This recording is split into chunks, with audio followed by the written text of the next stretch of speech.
it's a real pleasure to introduce Manu Verma, who has been waiting patiently in the sidelines all morning long. She is a fellow resident of Toronto's East End, and she's going to speak a little bit about her family's experience with COVID-19 and the WSIB. Manu, are you here? All right, I'm going to start with my little short story, which me and my husband has gone through it. My name is Manu Verma. I'm frontline health worker. I developed the COVID at work with the from two of the residents, and they developed a COVID. Initially, my claim was accepted by WSIB for healthcare and loss of wages. They wanted me to return to work after 14 days. I was still sick, unable to work, suffering from a lot of problems like diarrhea, shortness of breath, chest congestion, cough, low blood pressure, dizzy spells. On my doctor's orders, I was asked to remain at home and not to drive the car, because if I drive the car, I can faint, and that's causing result of accident. Despite my negative COVID results, even then WSIB, ignoring my doctor's advice, cut off my loss of wages the day I tested negative.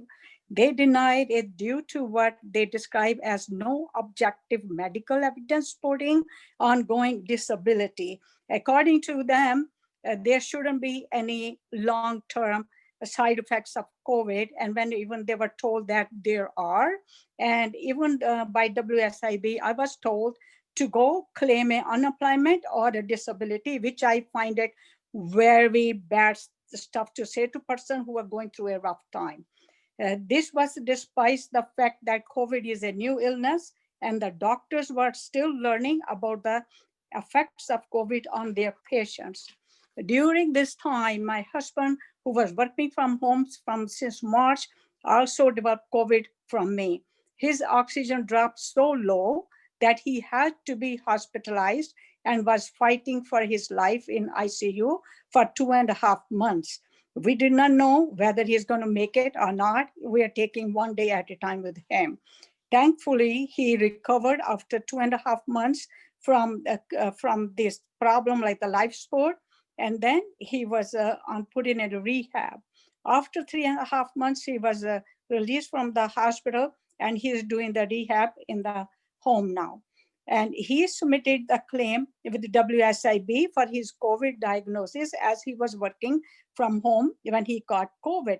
WSIB denied entitlement from Rajesh's claim, that's my husband, because they said they concluded that he got COVID during personal time and not working hours. And I raised the question to them, how do you label that? And they says that because he might be getting, when I'm serving him a dinner or whatever I'm doing, or serving a tea. And so not a working hours. And my husband and my family have been through hell during this time, facing stress, anxiety, and sleeplessness. WSIB benefits that I and my husband are entitled to were denied by ignoring medical information and their policies around the benefit of doubt. Furthermore, COVID is an airborne disease, lasts several days in the air. My entering home, not knowing that I'm infected, would infect my entire home. That in turn would have infected him immediately. Both of our employees have been very supportive during this time, but WSIB has done everything they could to make their process more difficult during our most stressful time. And I wish that I don't have to go to WSIB again, but I'm going to fight what is right for us. Thank you for having me over.